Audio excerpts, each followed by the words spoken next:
review kembali seperti itu ya. Karena memang ada seminar ya Semprep minggu lalu saya jadi pemimpin sidang sama jadi pembimbing juga. Jadi saya nggak bisa disambi-sambi gitu ya. Prinsip saya adalah kalau disambi pasti hasilnya nggak bagus, itu aja ya. Nah, hari ini kita akan membahas mengenai toksikokinetik ya. Toksikokinetik ini seperti farmakokinetik. Intinya adalah apa tindakan tubuh ya, apa tindakan tubuh kalau misalkan ada zat obat atau zat asing yang masuk ke dalam tubuh. Ya, apa yang dilakukan oleh tubuh kita ya, kalau ada yang masuk ke dalam tubuh nih, apa yang dilakukan oleh tubuh kita ya. Nah, untuk fase kerja toksik yang namanya senyawa toksik umumnya sama aja dengan obat ya. Kalau obat kan ada namanya farmakokinetik, farmakodinamik ya. Farmakokinetik adalah apa yang dilakukan tubuh terhadap obat, sementara farmakodinamik adalah apa yang dilakukan obat terhadap tubuh. Artinya efek dari obat terhadap tubuh. Nah, untuk kasus toksik, toksikologi, senyawa toksik maksudnya, nah itu juga hampir sama. Ya, ada senyawa, ada fase toksikokinetik, itu adalah apa yang dilakukan tubuh terhadap zat racun, kemudian ada toksodinamik, apa yang dilakukan racun terhadap tubuh. Ya, apa efeknya racun itu terhadap tubuh. Ya, sampai sini paham ya. Sama aja ya, cuman bedanya yang senyawa toksik ini sudah pasti dia berbahaya ya. Kalau farmakodinamik efeknya pasti yang baik-baik saja. Yang namanya obat itu memperbaiki yang sakit seperti itu ya. Nah, fase kerja toksik pada dosis tertentu itu dosis masuk ke dalam tubuh gitu ya, itu ada yang namanya fase eksposisi ya. Fase eksposisi ini bisa saja terjadi perusakan xenobiotik. Jadi belum sampai diserap nih, misalnya racunnya tertelan ya. Kemudian tertelan masuk ke lambung, di lambung ada asam lambung. Jadi di lambung ada asam lambung, ada kemungkinan racun ini rusak ya, dirusak oleh asam lambung. Jadi kalau sudah rusak, kira-kira apakah efek racunnya meningkat atau menurun? Kalau misalkan meningkat atau menurun ya? Ya ada kemungkinan kalau misalkan xenobiotiknya rusak, itu efek toksiknya kemungkinan menurun ya, kemungkinan menurun. Namun tetap saja ya, setelah si si xenobiotik masuk ke dalam tubuh manusia akan mengalami dua fase ini, yaitu fase toksikokinetik yang terdiri dari atme ya, ini kalian sudah paham di farmakologi 1 harusnya sudah dipelajari, absorpsi, distribusi, metabolisme, ekskresi. Ini adalah sikap tubuh atau perlakuan tubuh terhadap zat toksik. Setelah itu, setelah mengalami toksokinetik, dia akan mengalami namanya toksodinamik. Ya, toksodinamik ini seperti obat sama ya. Obat akan menghasilkan efek kalau berikatan dengan reseptor. Ya, reseptor adalah tempat kerja dari obat. Sama senyawa toksik juga sama, akan menghasilkan efek toksik kalau sudah berikatan dengan reseptornya. Ya, reseptor itu bermacam-macam ya.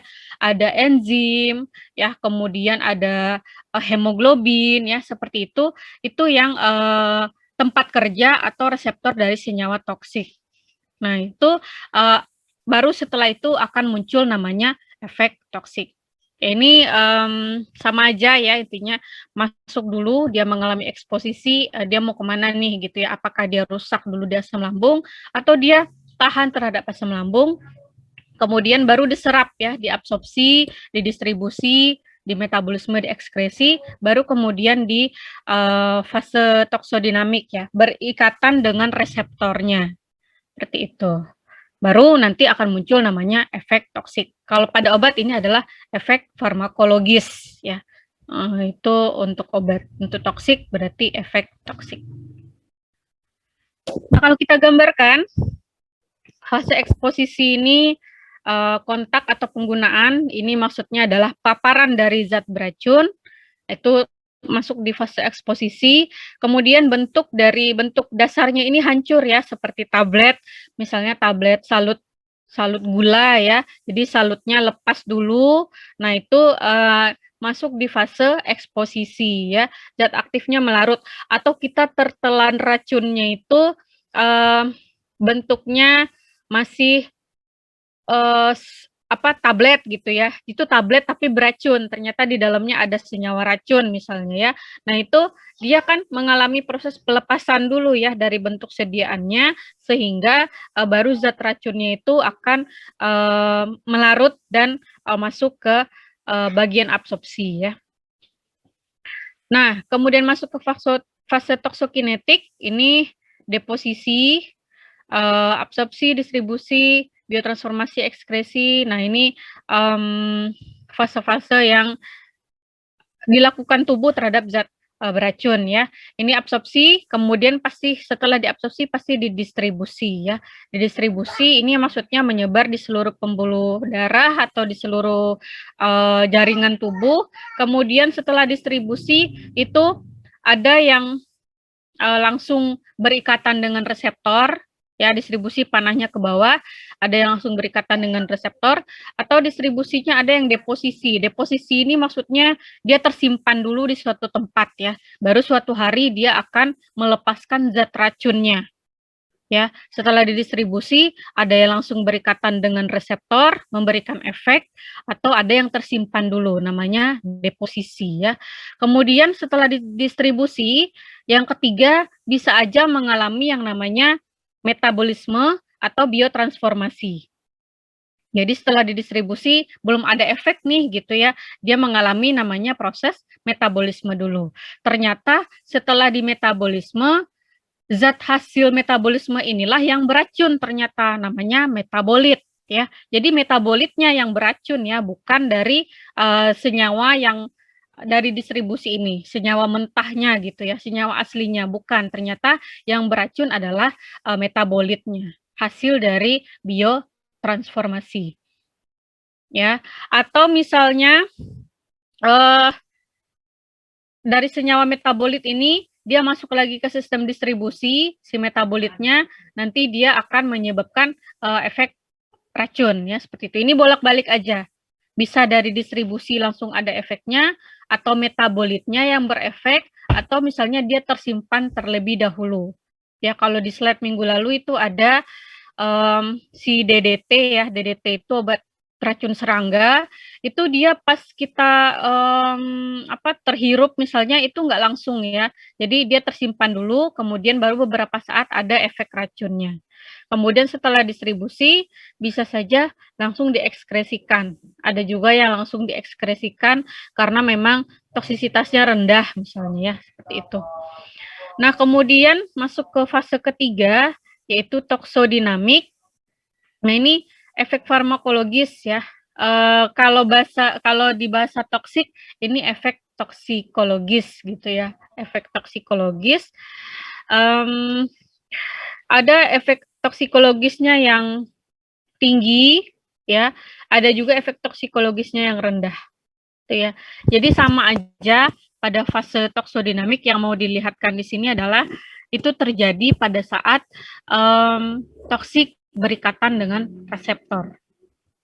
Sampai sini paham ya bagaimana sih apa yang dimaksud dengan toksokinetik. Jadi jangan ada yang bingung lagi kalau nanti ujian, jelaskan mengenai toksokinetik ya. Kalian jelaskan 3 fase ini ya. Pada fase eksposisi apa yang terjadi, kemudian pada fase toksokinetik apa yang terjadi, kemudian pada fase toksodinamik itu apa saja yang terjadi.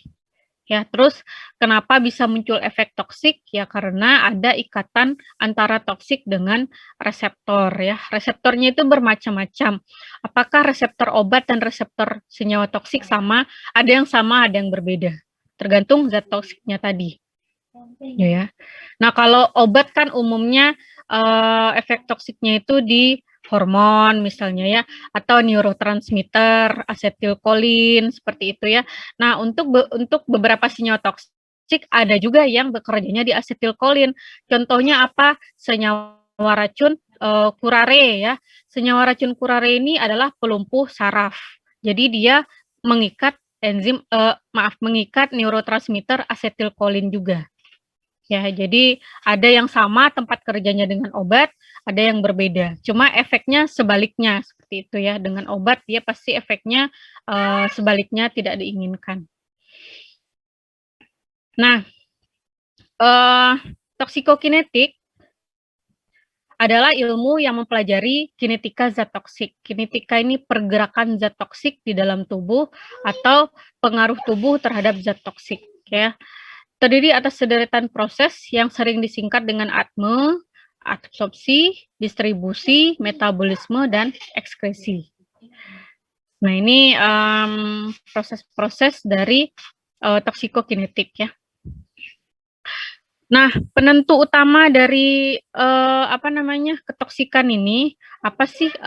Bagaimana kita membedakan ini senyawanya toksik banget nih, ini less toxic gitu ya. Kalau di minuman itu less sugar atau sugar free gitu ya. Nah, itu kan ditentukan dari beberapa hal. Yang pertama apa? Konsentrasi dan durasi senyawa toksik di tempat masuk. Misalnya cara pemberian cara paparan dari zat toksiknya adalah dengan terhirup melalui uap. Nah, berapa banyak nih uap yang sudah dihirup seperti itu ya. Berapa lama dia menghirup uap tersebut. Nah, itu menentukan ketoksikan. Semakin banyak konsentrasi yang terhirup, semakin lama dia terhirup zat beracun, gas beracun, itu akan menyebabkan toksiknya meningkat, toksisitasnya meningkat. Jadi kemarin yang kasus yang baru itu yang saya lihat di berita itu miris sekali ya, yang ada pegawai dari Telkom itu lagi ngebenerin fiber optik yang digorong-gorong ya, ngebenerin si kabel fiber optik yang digorong-gorong, ternyata digorong-gorong itu ada gas beracun. Ya, ini terjadi di Tangerang ya, 3 hari 4 hari yang lalu. Terus kemudian digorong-gorongnya ada racun, 3 pegawainya itu terkena gas beracun dan mereka tuh mungkin nggak sadar kok bisa ada gas beracun ya, lama gitu menyelamatkan dirinya, pas pula gorong-gorongnya itu ada airnya, bergeraknya susah sehingga meninggal, 3-tiganya meninggal. Nah, terus ada 2 orang lagi warga setempat ya, mereka mendengar suara teriakan minta tolong. Mereka minta tolong, mereka masuk ke dalam, ya udah ikut meninggal 2 orang warga. Nah, yang jadi poin di sini adalah yang pertama, kalau kita mau menolong orang ya, intinya safety itu ternyata mahal gitu ya. Safety itu mahal sekali. Kenapa coba? Apakah si petugas yang dari Telkomnya itu tidak dibekali ilmu mengenai gas beracun gitu ya? Atau misalnya apakah warga yang masuk itu nggak ngecek dulu, maksudnya ya tidak melindungi dirinya dulu, kan kita nggak tahu apa yang terjadi di gorong-gorong, kenapa bisa ada sesuatu. Nah, ini pengetahuan mengenai toksik ini masih kurang sekali di masyarakat. Buktinya kalau memang pengetahuan itu sudah ada, pasti warga yang menolong juga membekali diri dulu ya, pakai masker dulu atau pakai apa dulu supaya nggak ikutan meninggal karena menghirup gas beracun. Nah, ini menurut saya ini harus dicermati karena kasusnya menyedihkan ya, nggak perlu gitu ada korban dari warga setempat sama petugas yang intinya mau bekerja saja tapi tidak aman, seperti itu ya. Nah, ini menurut info sih memang terpaparnya itu langsung dalam dosis yang besar. Jadi ada gas yang bocor atau bagaimana, itu dosisnya langsung besar sehingga toksisitasnya meningkat dan orangnya langsung meninggal. Seperti itu ya. Itu kalau kalian lihat berita, sedih ya, menurut saya itu sedih sekali ya. Ya harus ada tindak lanjut itu. Nah, sampel gasnya sudah diambil ya sama Puslap 4, itu mau dicek itu gas dari mana. Sampai sekarang belum ketahuan gasnya itu dari mana. Nah, yang kedua, jumlah dan kecepatan, ini sama ya, konsentrasi dan jumlah hampir sama yang diabsorpsi. Ada yang kemarin minggu lalu, di slide minggu lalu saya bilang, DDT atau racun serangga, kalau nempel di kulit nggak terlalu beracun, tapi kalau kemakan, nah itu beracunnya, toksisitasnya naik. Karena banyak yang diabsorpsi jumlahnya ya, jumlah yang diabsorpsi itu banyak. Jadi pasti toksisitasnya meningkat. Kemudian yang ketiga, distribusi dan konsentrasinya yang terdistribusi, ya ini absorpsi, ini distribusi, kemudian kaitannya dengan metabolisme, cepat nggak dia, efisien nggak metabolismenya gitu ya. Nah, itu yang ketiga ya. Nomor 2 ini adalah distribusinya itu cepat nggak gitu ya, sama dengan absorpsi, kemudian metabolismenya itu efisien nggak, seperti itu ya. Kemudian yang keempat, kemampuan xenobiotik menembus membran sel. Karena kan dia harus menembus membran sel dulu, baru dia bisa berikatan dengan reseptor ya.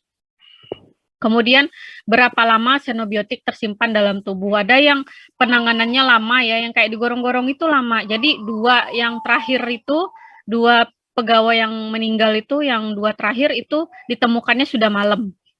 Ya, pas dicek pasti di forensik, di anatomi gitu ya, itu pasti kadar racunnya lebih tinggi ya dibanding temennya, seperti itu ya. Kemudian kecepatan dan tempat ekskresi, kalau semakin cepat diekskresi berarti ketoksikannya menurun. Ya. Jadi prinsipnya yang pertama dosis konsentrasi, yang kedua kecepatan absorpsi, yang ketiga kecepatan distribusi, yang keempat efisiensi metabolisme ya, yang kelima baru ekskresi. Lebih cepat diekskresi maka itu semakin baik. Harusnya lebih cepat dikeluarkan ya supaya zat toksinya nggak numpuk lama di dalam tubuh, nggak terakumulasi. Poinnya itu aja ya. Sampai sini ada yang mau ditanyakan dulu nggak? Belum ada? Ibu ingin bertanya? Ya, monggo. Clara. Itu cara zat toksiknya dikeluarkan gimana ya, Bu? Bermacam-macam ya, tergantung ya. Kalau zat toksik yang dari pencernaan itu pasti dikeluarkannya, diekskresinya kalau nggak lewat feses ya, urin dan feses, kalau nggak lewat muntahan ya. Kalau misalkan yang terhirup itu biasanya diberikan oksigen ya, diberikan oksigen supaya kan zat racunnya udah masuk nih ke paru-paru ya, pasti dia akan masuk ke pembuluh darah juga. Jadi gas beracun itu ada di dalam pembuluh darah. Nah, caranya untuk mengeluarkan adalah ya dengan itu ya, sama dengan dikeluarkan melalui urin juga. Darah kan masuk ke ginjal. Darah masuk ke ginjal, kemudian dikeluarkan. Bagaimana Bu cara mempercepat supaya ekskresinya ini bisa lebih cepat gitu ya? Kalau untuk mempercepat, saya rasa kalau di darah yang bisa kita lakukan hanya cuci darah ya, cuci darah atau memberikan oksigen. Jadi kita kan racunnya udah masuk nih ke pembuluh darah, gimana nih biar cepat bersih gitu ya, ya dicuci darahnya. Kalau di perut dicuci perutnya. Ya, dicuci perutnya misalnya pakai obat tertentu yang bikin dia muntah atau obat tertentu yang bisa membersihkan si cair dalam perutnya itu ya.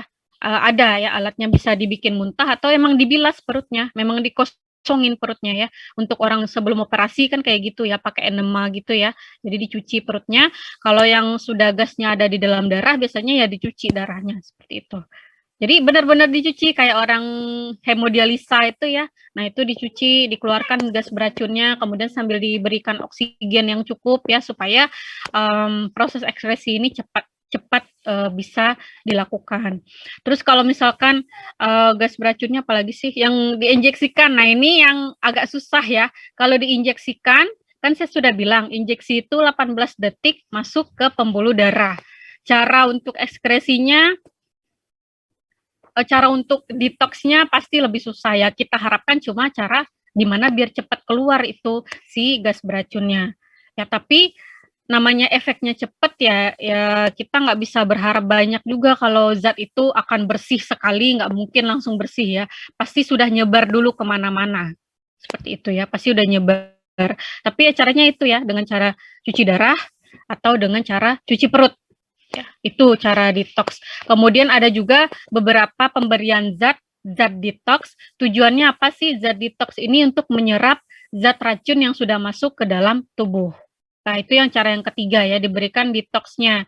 Misalnya kayak orang keracunan makanan itu dikasih norit ya, arang aktif itu disuruh makan tuh supaya zat racunnya diserap oleh si arang aktif tadi atau norit tadi. Setelah diserap diapain? Jadi non aktif kan ya, kalau udah diikat, udah diserap baru dibuang melalui feses. Seperti itu, Clara. Terima kasih, Bu. Ya, nah ini tahapan-tahapan untuk untuk ketika proses ATME itu ya, di saluran pencernaan ini dibuang melalui feses. Ini ada di sini ya, yang tadi ditanya berarti ya. Kemudian kalau masuknya lewat kulit dan paru-paru, nah ini sirkulasi darah dan limpa bisa disimpan, bisa dibuang melalui ginjal, ya, bisa dibuang juga melalui paru-paru. Jadi dikeluarkan melalui pernapasan. Kemudian ada juga yang mengalami proses metabolisme, ya, mengalami proses metabolisme dulu, malah metabolitnya ya yang beracun yang tadi saya bilang, metabolitnya beracun, metabolit ini masuk ke sirkulasi darah, kemudian dibuang dengan berbagai cara ya, dengan ginjal, lewat disimpan, ada yang dibuang lewat ginjal, lewat paru-paru dan cairan ekstraseluler. Cairan ekstraseluler ini contohnya apa? Contohnya dibuang lewat keringat, bisa ya. Kemudian umumnya sih lewat feses dan urin yang paling banyak. Feses, urin, sama saluran pernapasan. Itu bagaimana racun mulai masuk, tempat masuknya, kemudian tempat pengeluarannya itu paling banyak adalah di feses, urin, dan saluran pernapasan. Itu ya, nanti dibuangnya melalui situ. Ini tahapan-tahapan untuk zat toksik masuk ke dalam tubuh manusia. Ini ya. Nah, kita masuk ke yang pertama, toksikokinetik yang pertama, yaitu absorpsi ya. Absorpsi ini adalah masuknya xenobiotik dari tempat kontak ke dalam sistem sirkulasi. Kan pembuluh darah banyak ya, di saluran cerna itu di usus halus, di kulit ada ya, di kulit ada pembuluh kapiler dulu, baru pembuluh darah yang besar. Kemudian di saluran pernafasan juga ada, paru-paru itu ada pembuluh kapiler, ya, di alveolusnya ada kapiler, nanti dari kapiler masuk ke pembuluh darah yang besar ya. Nah, dari situ masuk itu namanya proses absorpsi. Yang nggak ada proses absorpsinya adalah yang lewat injeksi ya, itu nggak ada proses absorpsi, langsung masuk ke sistem sirkulasi. Nah, beberapa tempat absorpsi itu mukosa saluran pencernaan, paru, mukosa kulit, dan injeksi. Injeksi ini maksudnya yang selain intravena ya, misalnya intramuskular, intrakutan, dan lain-lain ya. Kemudian beberapa faktor penting yang berpengaruh pada jumlah dan kecepatan zat itu rute pemberian ya. Kita sudah sepakat waktu itu yang paling utama, yang paling cepat itu adalah injeksi, yang kedua baru yang terhirup gitu ya. Nah, itu mempengaruhi. Kemudian konsentrasi dan lamanya kontak yang tadi saya bilang, kemudian sifat kimia dan fisika dari xenobiotik. Ya. Nah, yang pertama rute pemberian itu kalau absorpsi saluran cerna terutama melalui usus halus ya. Kalau absorpsi paru biasanya berupa gas karbon monoksida, gas nitro ya, gas sulfat, benzen, aerosol. Nah, ini juga rute pemberian absorpsi ya. Kemudian absorpsi kulit ini kurang baik. Umumnya kalau yang racun yang dioles itu efeknya agak lama ya. Tapi kecuali itu racunnya kuat sekali atau diolesnya di area yang banyak pembuluh darahnya gitu ya. Nah, jadi karena kulit itu dia adalah pelindung dari tubuh manusia. Itu ya kan kita ada kulitnya biar terlindungi kan. Malah racunnya nempel di kulit kan gimana gitu ya. Tapi ada juga sih racun yang bisa diabsorpsi melalui kulit ya. Yang kedua konsentrasi itu konsentrasi ini berpengaruh berbanding lurus dengan luas permukaan tubuh ya. Kalau misalkan orangnya badannya besar, kemudian organ pencernaannya lebih besar, nah itu pasti dia butuh konsentrasi dengan yang lebih tinggi ya, supaya menimbulkan efek racun. Kemudian sifat fisika dan kimia, ini ngaruh juga, karena sifat fisika kimia ini akan mempengaruhi tubuh kita ya, cara masuknya itu akan terpengaruh. Nanti kita lihat akan seperti apa, tapi sifat kimia dan fisika dari senyawa xenobiotik mempengaruhi kecepatan absorpsi. Ya. Nah, kita lihat ya sifat fisika kimia ini, transfer xenobiotik itu melalui membran sel. Ya, caranya yang paling banyak adalah difusi pasif. Difusi pasif itu adalah perpindahan racun ya dari bagian luar sel ke dalam sel melalui difusi. Ya, difusi itu berdasarkan perbedaan konsentrasi. Jadi dalam sel itu kan konsentrasi racunnya nggak ada. Di luar sel konsentrasi racunnya tinggi. Jadi dia akan berpindah ya. Berpindah karena perbedaan konsentrasi. Ingat ya difusi osmosis itu ya. Kemudian yang kedua melalui pori-pori membran. Ya, ini yang kedua. Yang ketiga dengan carrier, ada senyawa yang membantu dia masuk ke dalam sel. Ini gue bantuin nih, gendong sini ya. Aku mau masuk ke dalam sel, yaitu namanya carrier ya. Jadi racunnya dibawa oleh carrier.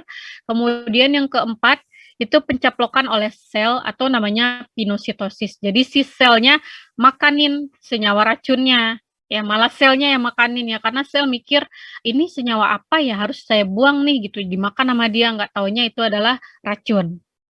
Ya, jadi ada 4 cara bagaimana si xenobiotik masuk ke dalam sel ya. Nah, ini masih sifat kimia ya.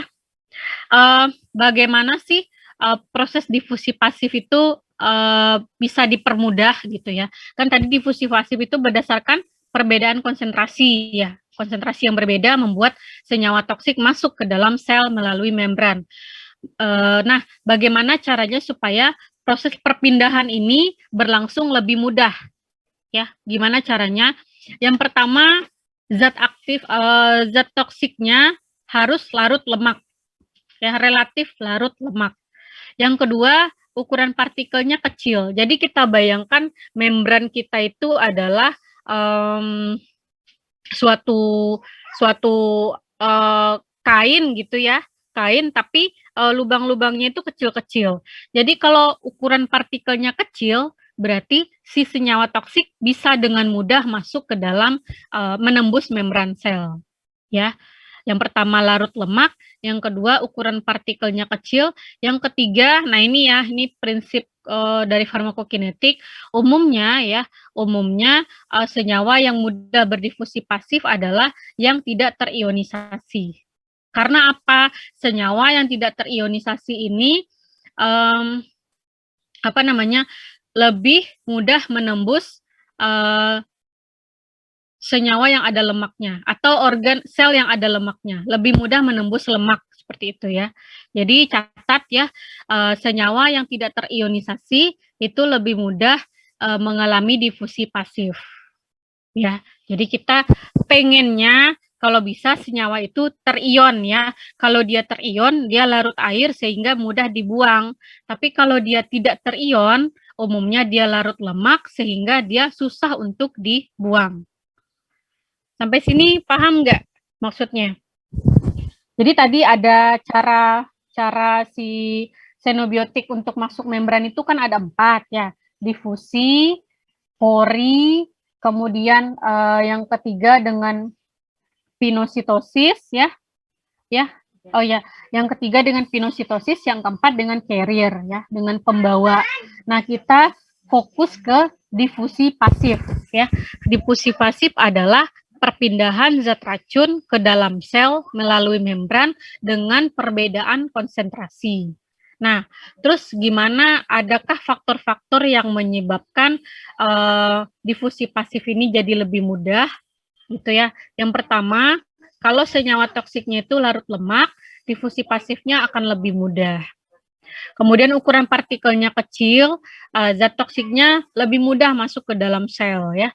Yang ketiga, kalau zat toksiknya tidak terion, artinya tidak larut air, nah dia itu lebih lebih mudah dia masuk ke dalam sel atau melewati membran sel. Nah, kita masuk yang masalah terion ini ya, yang terion. Kenapa sih yang tidak terion itu yang memberikan efek gitu ya? Kenapa bukan yang terion yang memberikan efek gitu ya? Nah, kita masuk ke konsep ionisasi ya. Kebanyakan obat atau zat toksik itu asam atau basa lemah ya. Asam atau basa lemah, kemudian dia bentuknya terion atau tidak terion. Nah, ini catatannya, molekul yang tidak terion itu larut dalam lemak. Nah, tadi catatan kita adalah kalau dia larut lemak, dia mudah mengalami difusi pasif. Akibatnya apa? Akibatnya dia mudah berdifusi melalui membran sel, termasuk ke sawar darah otak. Ya, sawar darah otak itu komponennya lemak semua ya. Kemudian epitel ginjal, saluran cerna, plasenta, dan hepatosit. Artinya, molekul tidak terion ini efek toksiknya bisa kemana-mana. Ya, bisa sampai ke janin juga. Ya, nah, jadi dia aktif ya secara farmakologis, dia menjadi aktif. Ini tidak kita inginkan sebenarnya kalau untuk toksik. Tapi kalau untuk obat kita inginkan pada kadar tertentu ya. Tapi kalau pada senyawa toksik kita tidak ingin nih senyawa toksiknya itu tidak terion.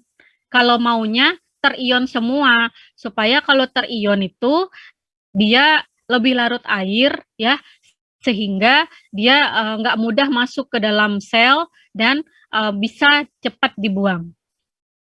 Ya, sampai sini paham nggak? Ada yang mau ditanyakan dulu nggak?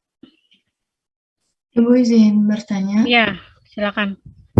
Terkait penjelasan di awal mengenai kulit yang merupakan pelindung, lalu untuk proses absorpsinya untuk kulit rendah.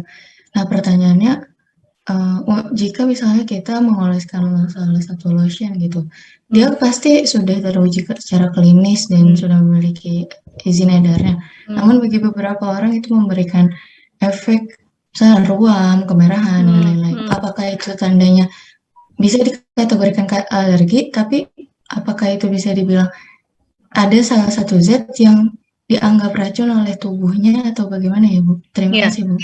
Ya, jadi kulit memang harusnya kan pelindung tubuh gitu ya. Tapi kan kita jangan lupa di kulit juga di bawah kulit itu ada pembuluh darah ya, pembuluh darah kapiler. Nah, pada beberapa orang dia tuh sensitif sekali ya. Jadi begitu ada yang masuk melalui pembuluh darah kapiler, dia akan langsung memberikan respon alergi atau respon ya imun ya, respon imun seperti itu ada. Nah, kalau untuk beberapa senyawa kosmetik ya, kalau kosmetik itu kan harusnya aman ya. Kosmetik itu biasanya kadarnya juga kecil, kemudian senyawanya juga bukan senyawa yang berbahaya. Jadi yang pertama diharapkan adalah dengan kadar kecil itu yang masuk ke pembuluh darah kapiler juga sangat-sangat kecil. Tergantung konsentrasi dan jumlah lagi gitu ya. Terus yang kedua, karena senyawanya istilahnya itu bukan senyawa yang beracun ya, bukan senyawa yang beracun yang akan membahayakan hidup, bukan ya, tapi mungkin termasuk xenobiotik ya, termasuk xenobiotik karena senyawa kimia. Nah, diharapkan dengan jumlah yang sedikit atau memang sifat dari si senyawa xenobiotiknya tidak terlalu berbahaya, jadi begitupun dia masuk ya ke dalam, misalnya ada nih yang sampai masuk ke dalam kapiler darahnya, nah itu biasanya menimbulkan respon imun tapi tidak sampai membahayakan nyawa gitu ya. Karena yang namanya orang sensitif atau orang alergi ya yang gampang alergi itu kena pakai jam tangan aja ada kan ya yang pakai jam tangan kulit nggak bisa. Jadi abis pakai jam tangan itu langsung ngebekas gitu ya, merah gitu bekas dari kulit jam tangan itu.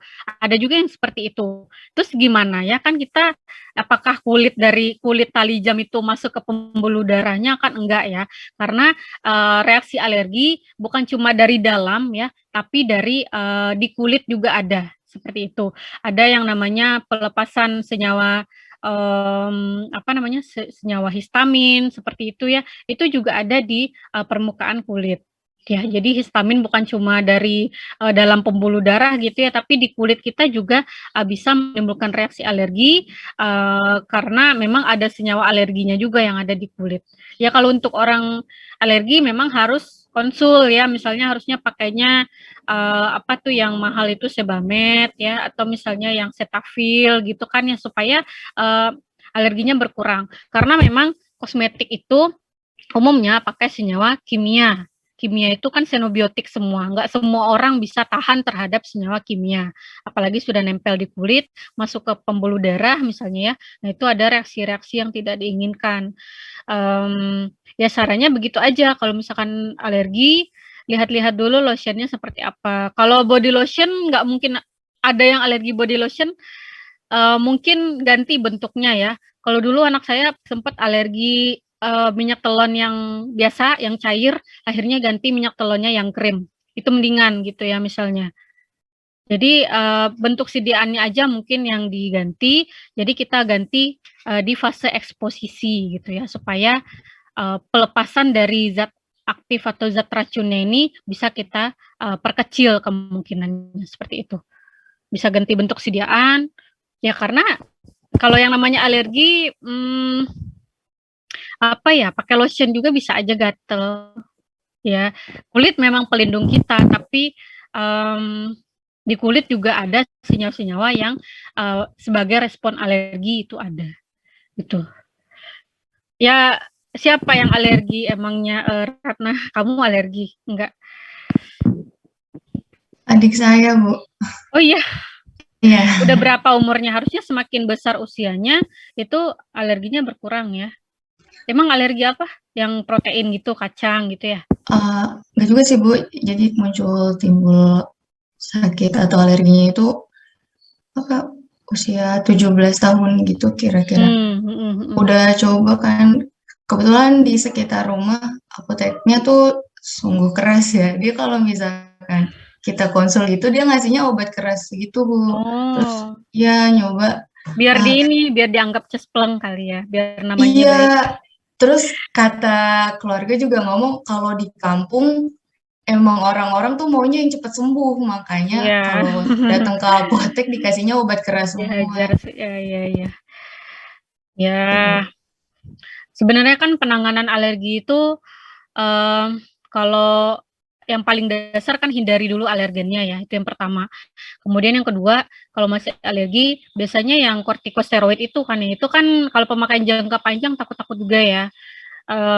Sama obat minumnya biasanya. Kalau dulu sih anak saya emang harus akhirnya dikasih salep kortikosteroid sih, karena nggak bisa itu gatalnya luar biasa, dia rewel terus ya kan ya, mau nggak mau dikasih salep kortikosteroid tapi yang memang aman lah ya untuk anak-anak seperti itu. Namanya obat alergi itu kayaknya nggak ada yang nggak keras ya, tapi gimana ininya aja sih, gimana apa namanya jenisnya aja sama kadarnya aja jangan terlalu tinggi gitu ya. Kalau untuk alergi memang sebaiknya konsul ke dokter ya. Kan di dokter sekarang tuh ada tuh, misalnya kita ambil darah, kita cek tuh kita tuh sebenarnya alergi sama apa. Teman saya itu udah punya anak ya, baru punya anak, terus baru tuh belajar nyuci ya, nyuci ternyata dia alergi sabun yang kayak rinso gitu tuh kan keras ya, keras LAS-nya itu keras ya. Nah, jadi dia ganti ke deterjen yang lain misalnya kayak saya sebut merek jadinya ya. Ada yang lebih mild gitu ya, lebih lunak jadi nggak terlalu keras di kulitnya seperti itu ya.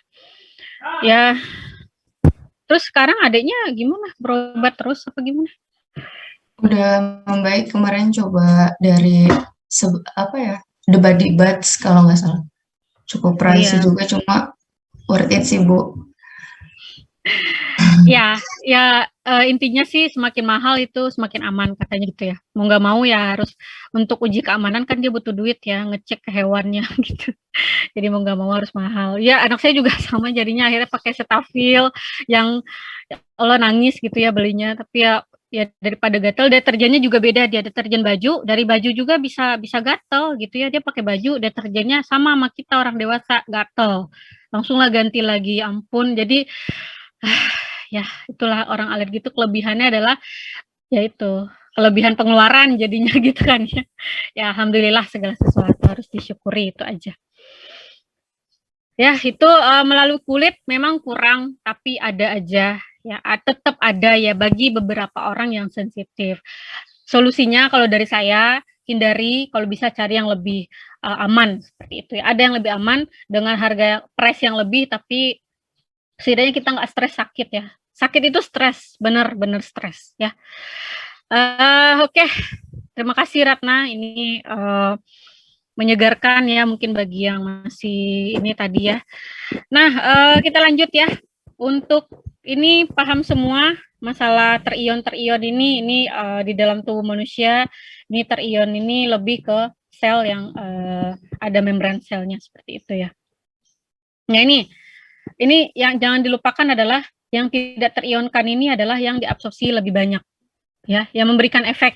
Yang tidak terionkan adalah yang memberikan efek. Ini lihat, dia tidak terionkan, larut dalam lipid, kemudian mudah dia masuk ke dalam membran, lalu memberikan efek toksik ya. Kemudian terus bagaimana cara memperkirakan, bagaimana kita tahu kalau ini yang tidak terionkannya lebih banyak atau efek toksiknya lebih tinggi gitu ya.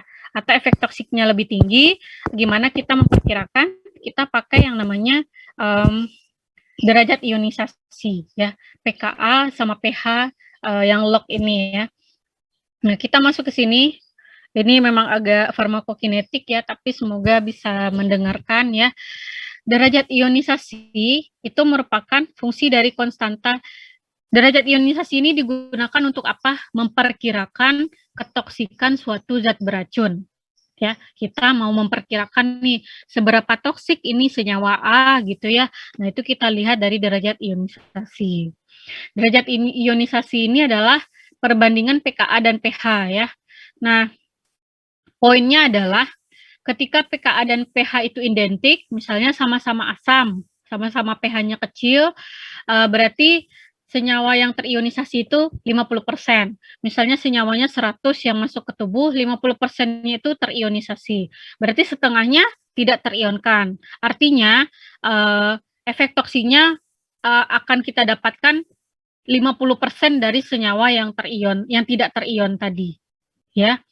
Kemudian perubahan kecil pada pH itu ngaruh banget ya. Nah, senyawa yang bersifat asam, misalnya ada suatu racun tanaman ya, sifatnya asam seperti itu ya. Nah, itu cenderung lebih terion di pH basah. Ya. Kalau dia asam sama asam, itu dia nggak akan terion. Itu yang berbahaya ya. Misalnya senyawanya pH-nya 3, terus pH lambung kita 2 ya. Itu kan asam sama asam. Otomatis dia akan beracun, sangat-sangat beracun. Karena dia nggak terionkan kan, dia terion itu kalau sama basah, gitu ya. Nah, sementara senyawa basah seperti opium, anestesi lokal itu lebih terion di pH asam. Ya, jadi ini poinnya apa sih yang mau kita dapatkan? Bahwa kalau kita tahu senyawa toksik itu sifatnya asam, ya, kalau kita tahu nih senyawa toksik itu sifatnya asam, kita bisa memberikan senyawa basah supaya ketoksikannya berkurang. Dulu ada yang bilang kalau misalnya nih ada senyawa toksik ya dari buahnya, terus gimana nih supaya nggak terlalu beracun? Minum makan kulitnya gitu ya. Buahnya kan yang bikin beracun, makan kulitnya katanya supaya sebagai anti racun gitu kan. Pernah dengar ya, jadi buah dan kulit buah seperti itu efeknya bisa berlawanan.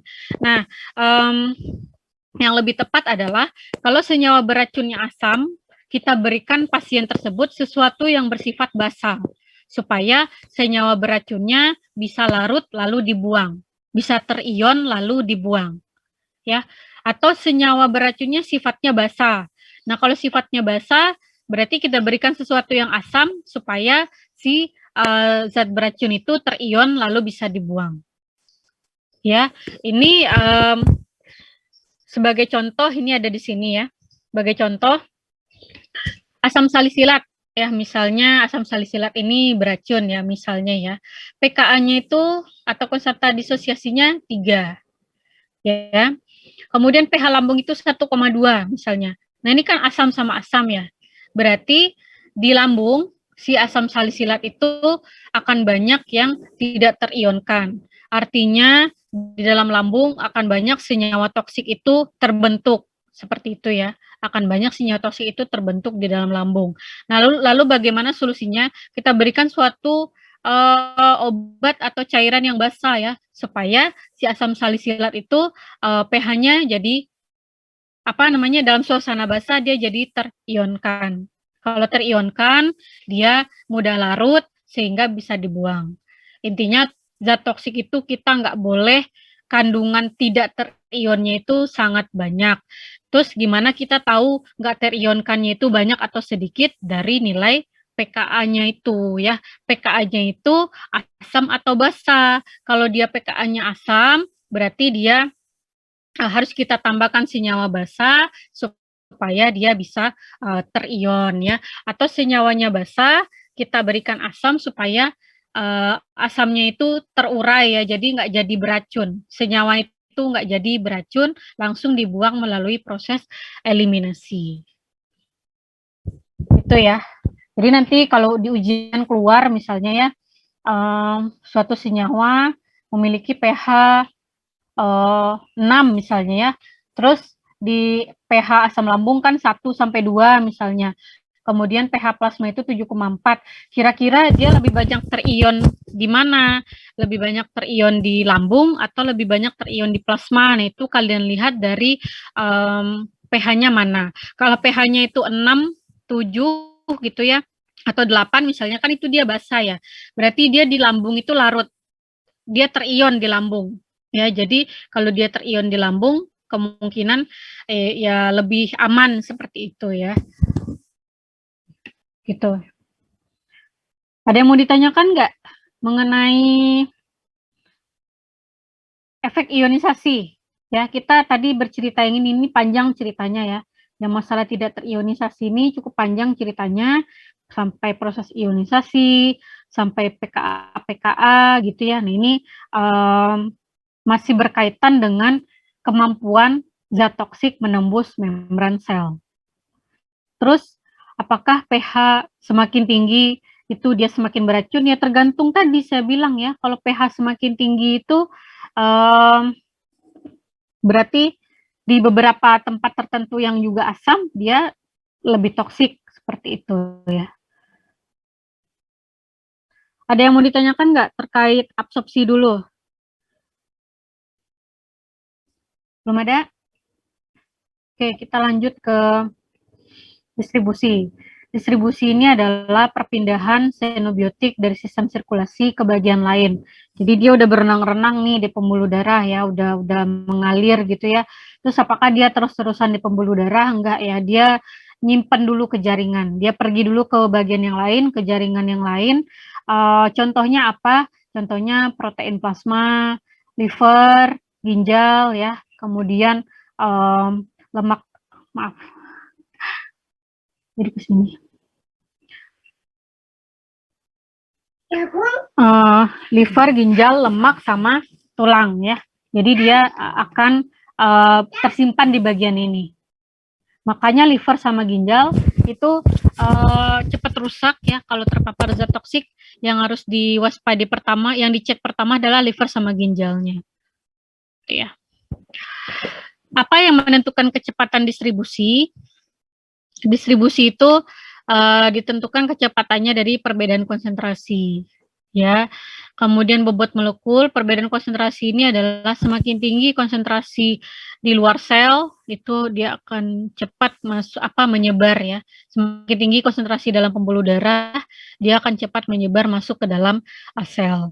Kemudian bobot molekul, ya, kemudian kelarutan dalam lipid, kemudian ukuran partikel semakin kecil semakin baik, kemudian kecepatan aliran darah, kemudian afinitas ya.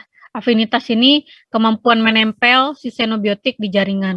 Ada xenobiotik yang gampang nempel di jaringan, ada juga yang susah ya. Afinitas ini berpengaruh.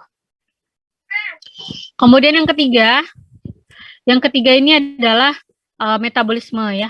Metabolisme ini adalah perubahan senyawa xenobiotik dari struktur kimianya di metabolisme sehingga berbeda dari senyawa asalnya.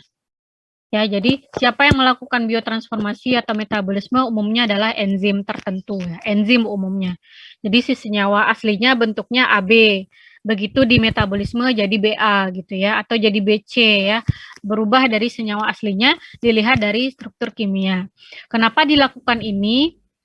Umumnya proses metabolisme ini bertujuan membuat senyawa itu mudah untuk dikeluarkan. Umumnya gitu ya, metabolisme bertujuan menghasilkan senyawa metabolit yang lebih mudah dikeluarkan dari tubuh. Nah, faktor yang mempengaruhi biotransformasi ada faktor intrinsik, host, induksi enzim, ya, inhibisi, jenis kelamin, efek umur, ya, efek makanan, dan efek kerusakan liver. Ini karena memang proses biotransformasi ini terjadinya umumnya di liver manusia, ya. Nah, ini proses biotransformasi, enzim merubah zat beracun menjadi metabolit. Metabolit ini bisa aja nggak beracun, langsung dibuang karena dia polar, atau dia nggak polar, ya, jadi dia metabolitnya bersifat racun. Kemudian masuk ke dalam pembuluh darah lagi, hebat ya, dia setelah ada di liver, dia masuk lagi ke pembuluh darah, sampai di sel sasaran, lalu menyebabkan toksisitas. Ya, ini proses metabolisme itu ada yang menghasilkan metabolit beracun, ada yang tidak. Itu intinya, ya. Nah, ada beberapa kejadian bahwa zat beracun itu lebih cepat efeknya dibanding biasanya. Itu karena ada zat pemacunya atau ada zat lainnya. Misalnya ya, ini secara farmakologis, ya. Zat besi itu penyerapannya atau metabolismenya lebih baik jika ada vitamin C. Jadi orang yang minum zat besi kalau mau cepat gitu metabolismenya, ya, kalau mau cepat absorpsinya, itu dibantu oleh vitamin C. Makan makanan yang asam, jeruk misalnya, ya, atau mangga dan lain-lain, ya. Nah, kalau untuk kasus zat beracun, sebenarnya zat beracun itu ya biasa aja sih, dalam waktu 10 jam akan berubah menjadi metabolit, tapi karena ada zat pemacunya, dalam 5 jam itu dia langsung berubah jadi metabolit. Ya, sifatnya bisa aja toksiknya meningkat, sehingga toksisitasnya meningkat, atau ketidaktoksisikannya meningkat, sehingga toksisitasnya menurun. Intinya sama dengan yang tadi, ya, ada beberapa zat yang membantu percepatan pembentukan metabolit, ya. Semakin cepat metabolit terbentuk, kalau metabolitnya beracun, ya semakin cepat toksisitasnya meningkat, atau misalnya metabolitnya nggak beracun, semakin cepat dibentuk, ya semakin cepat pula dibuang, gitu ya, sehingga toksisitasnya menurun. Nah, selanjutnya ada yang penghambat, ya. Kalau ini pemacu atau stimulan, ya. Kalau ini menghambat atau depresan. Jadi si zat beracun ini ada suatu zat yang menghambat proses pembentukan metabolit, sehingga metabolitnya itu sedikit misalnya, ya, atau pembentukan metabolitnya lama, ya. Kalau misalkan metabolitnya sedikit, berarti umumnya si toksisitasnya akan menurun, ya, umumnya toksisitasnya akan menurun untuk senyawa yang toksik. Tapi kalau senyawa yang nggak toksik, metabolitnya bentuknya lama, ya otomatis kan dia lama di dalam tubuh, ya, sehingga toksisitasnya akan meningkat. Terjadi karena proses akumulasi. Ya, sampai sini paham? Ada yang mau ditanyakan? Saya tanya aja, ya. Coba Bayu jelaskan perbedaan zat yang memacu proses metabolisme atau biotransformasi sama zat yang memperlambat proses metabolisme. Coba Bayu mana? Iya, Bu. Ya, monggo dijawab, silakan.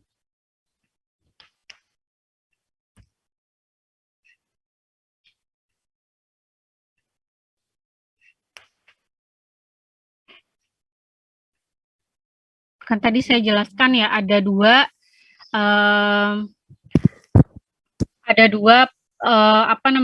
kejadian yang mungkin saja terjadi, ya. Ada dua kemungkinan pada proses pembentukan metabolit. Ya, ada dua kemungkinan yang mungkin terjadi pada proses pembentukan metabolit. Yang pertama bisa lebih cepat karena ada zat pemacu, yang kedua bisa lebih lambat karena ada zat penghambat. Nah, kalau zat pemacu ini gimana, Bayu? Siapa sih tadi saya suruhnya? Bayu, ya? Bayu Prakoso. Tadi dengan bisa minum vitamin C, Bu, yang untuk zat pemacunya. Terus efeknya gimana? Kalau misalkan metabolitnya terbentuk lebih cepat, toksisitasnya meningkat atau enggak? Itunya menurun Bu, karena kan dipercepat supaya keluar. Kalau metabolitnya nggak beracun, iya ya. Tapi kalau metabolitnya itu beracun, toksisitasnya meningkat. Kan tadi ada yang metabolit masuk lagi ke pembuluh darah ya. Ini tadi saya Ya. bilang nih, ya metabolitnya itu ada lagi yang masuk ke pembuluh darah. Mana ya? Ya ini. Ini kan dia beracun ya, metabolitnya itu beracun. Nah, dia masuk lagi ke pembuluh darah. Nah, ini yang ditakutkan adalah toksisitasnya meningkat. Nah, jadi jangan lupa jawabannya dua ya. Metabolit itu bisa beracun, bisa juga nggak beracun. Kalau misalkan dipacu lebih cepat, tergantung sifat metabolitnya. Kalau metabolitnya beracun, berarti toksisitasnya meningkat. Kalau misalkan metabolitnya nggak beracun, berarti toksisitasnya menurun, dipercepat. Ya, kalau dipercepat, benar kata Bayu tadi, dia lebih cepat keluar sehingga lebih aman, seperti itu ya. Dengan catatan metabolitnya tidak beracun, seperti itu ya. Nah, kalau untuk yang penghambat, ya penghambatan proses pembentukan metabolit itu apa yang terjadi? Yaudah Bayu aja lah lagi. Kalau misalkan nih, kan tadi dipercepat ya pembentukan metabolit. Kalau pembentukan metabolitnya diperlambat, itu toksisitasnya meningkat atau enggak? Lebih beracun atau enggak? Lebih beracun Bu, karena nggak bisa dikeluarin kan. Dia harus menumpuk. Ya itu logikanya benar ya. Itu apa lebih beracun karena nggak bisa dibuang ya. Baik itu toksik sama nggak toksik sebenarnya sama ya. Ini harusnya menurut saya sih ini panahnya ke atas tetap ya. Mau dia zat toksik, mau dia zat nggak toksik, itu dua-duanya itu kalau yang namanya lama ya, lama di dalam tubuh, baik jumlahnya sedikit juga dia tetap akan beracun. Ya. Oke, berarti alhamdulillah ya masih didengarkan. Ini yang terakhir, kita masuk ke bahasan terakhir mengenai ekskresi merupakan faktor penentu dari toksisitas zat tersebut. Ya, beberapa rutenya itu lewat urin atau ginjal tadi di awal sudah dijelaskan, kemudian di empedu atau di hati, kemudian rute lain dalam hal ini adalah saluran cerna, paru-paru, air susu, keringat dan air liur ya.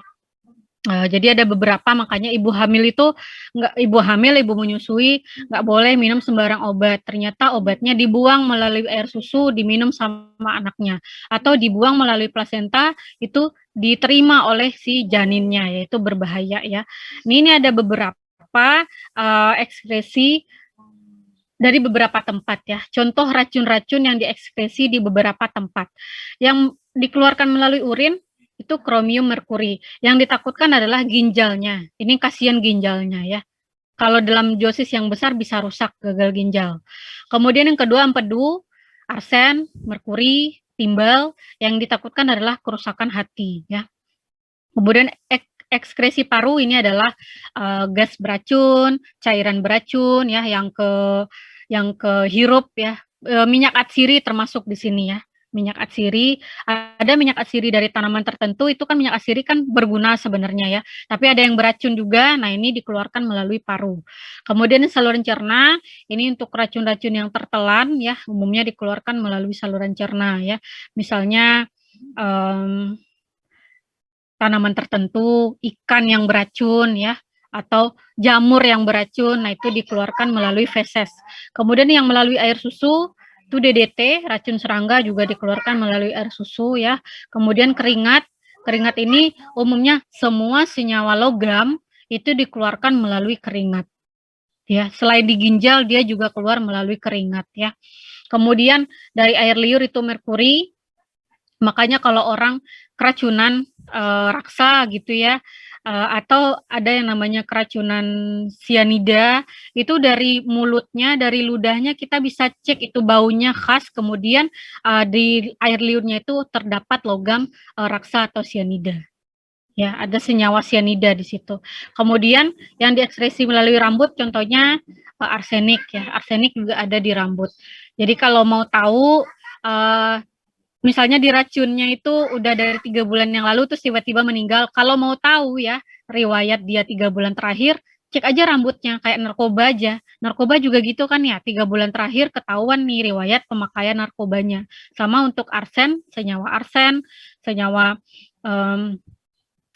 ada lagi senyawa yang lain gitu ya. Nah itu dari rambutnya itu ketahuan ya, oh ternyata dia diracunnya pakai arsen gitu ya. Walaupun di darahnya mungkin udah nggak terdeteksi, di organnya udah bersih, tapi di rambutnya biasanya masih ada. Nah ini beberapa tempat ekskresi dari senyawa racun ya, dari cairan tubuh dan organ rambut gitu ya, dari rambutnya seperti itu. Oke, itu aja yang mau saya sampaikan. Silakan kalau ada pertanyaan mengenai toksikokinetik. Kalau kita review ya dari awal, yang pertama yang namanya toksikokinetik itu yang namanya proses racun masuk itu ada fase eksposisi, fase toksikokinetik, fase toksikodinamik. Yang akan kita bahas hari ini toksikokinetik itu ada 4 proses ATME ya, absorpsi, distribusi, metabolisme, ekskresi. Absorpsi itu tadi saya sudah jelaskan apa saja yang berpengaruh ya, mulai dari rute paparannya, kemudian mulai dari dosisnya gitu ya, kemudian penyerapannya ke membran, nah itu juga sudah dibahas, ada kaitannya dengan ionisasi dan derajat ionisasi. Ini harus dipahami dengan baik ya, bahwa senyawa yang tidak terionkan itu dia lebih larut lemak sehingga lebih tinggi efek toksisitasnya ya. Nah, bagaimana kita tahu berapa banyak nih senyawa yang tidak terionisasi dari nilai pKa ya. Nilai pKa ini asam atau basa itu menentukan tempat dia mengalami tidak terionisasi paling banyak. Kalau dia pH-nya asam, di lambung pasti dia tidak terionisasi lebih banyak dibanding di cairan tubuh. Ya, ini yang kita harus waspadai. Kalau racunnya tertelan, dia sifatnya asam, ya udah ya, itu harus kita tangani dengan baik karena memang pasti banyak zat yang tidak terion sehingga lebih beracun dibanding yang terion. Kemudian yang distribusi tadi perpindahan dari sistem sirkulasi ke jaringan gitu ya, itu juga sudah dibahas ya, faktor-faktor yang mempengaruhinya. Kemudian yang ketiga metabolisme. Metabolisme ini yang harus kalian yang sering dikeluarkan di ujian adalah yang mempercepat dan memperlambat pembentukan metabolit. Kemudian yang keempat proses ekskresi, tempat-tempat pengeluaran zat beracun ya, bisa dari urin, feses, bisa dari keringat, air susu, plasenta gitu ya. Nah itu ada tempat pengeluarannya masing-masing. Itu aja ya bahasan hari ini sebenarnya. Ada yang mau ditanyakan atau menanggapi?